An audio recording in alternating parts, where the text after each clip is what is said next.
Hey, peace everyone. This is Omatico broadcasting live from Phnom Penh, Cambodia.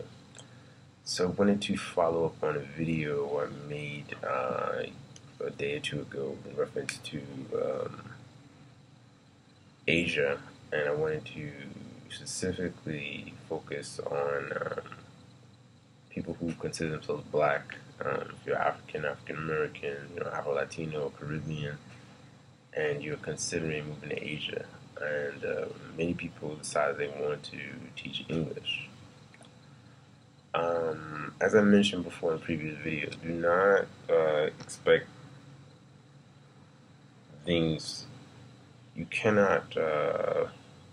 One of the reasons why I'm making this video is because I figure like the people who talk about this subject I find more Caucasians talking about the racism that they see, or more Caucasians making videos about their perspectives and so forth. And that's fine, they can make them, but they're not actually going through any of the difficulties. Now, here's the thing.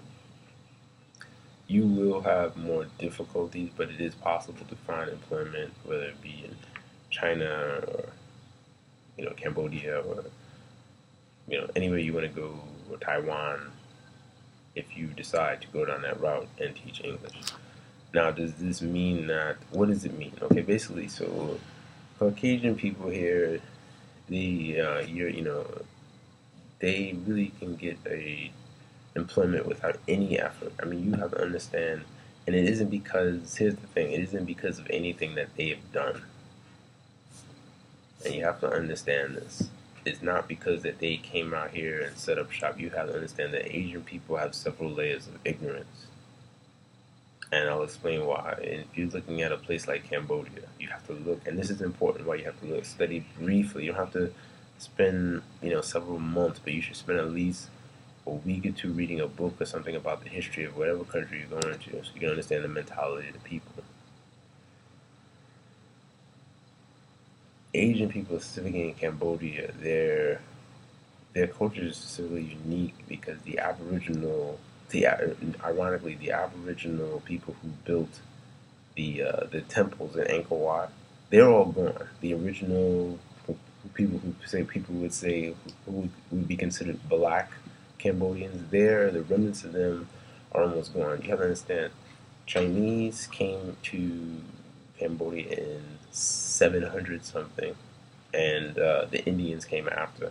So Cambodians are a mixture of Chinese, they're Asian, mixture of Chinese and Indian, and very few of them are the original black Aboriginals. In fact, when the Chinese came here, they distinctly noted what the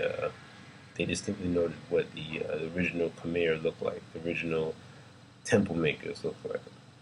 So you have to understand that Chinese and Indians brought the caste system with them.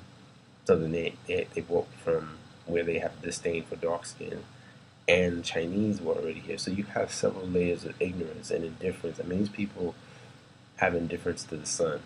When it's 90 degrees outside, they're walking around with sweaters on so they don't get a tan. So when you are dealing with people who have that kind of mentality, you have to process them, look at them, and look at their ignorance.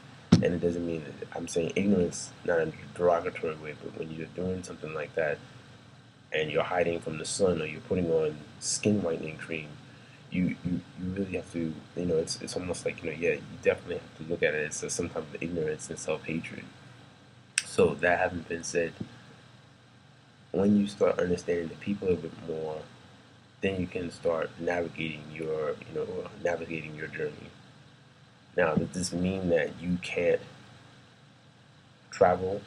And does this mean things are going to be more difficult? So let's say I've heard, like I said, I've mentioned in other videos, there are guys I know who've just been walking through some town in Cambodia, and people have been offering them a job. That's not going to happen to you. I'll give you an example. When I was in China, I was in southern China, and I wanted to work in Guangzhou.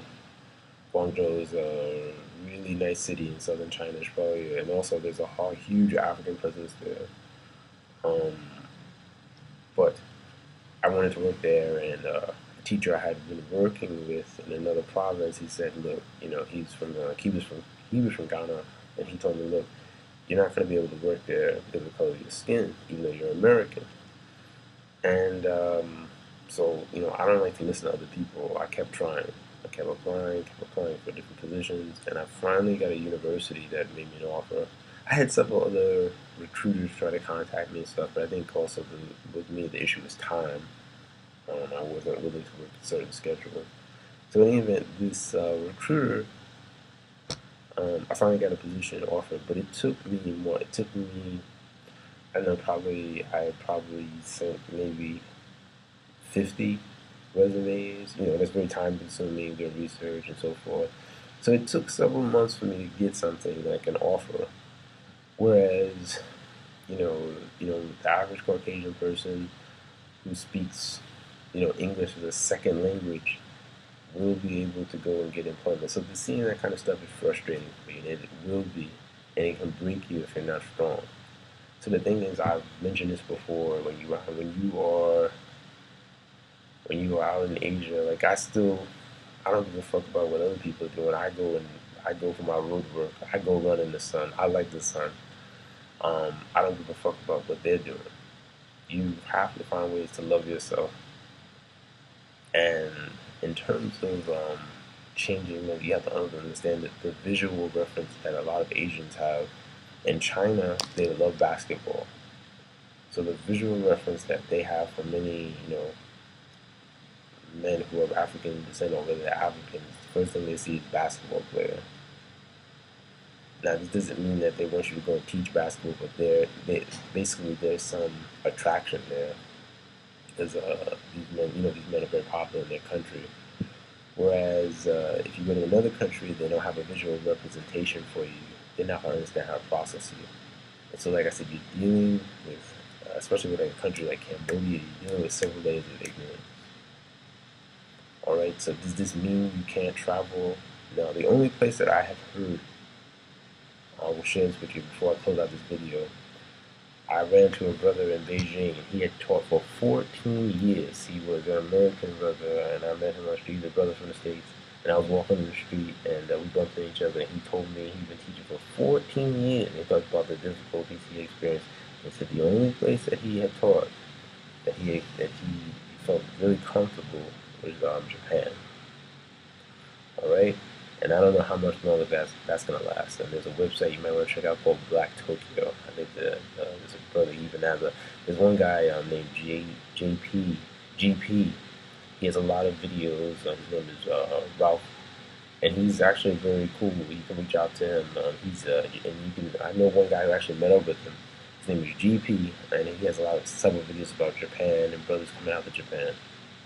So if you're actually looking for a place that's good for brothers in general, African American, African descent, or decent, depending on how you're looking at it, definitely check out Japan. All right.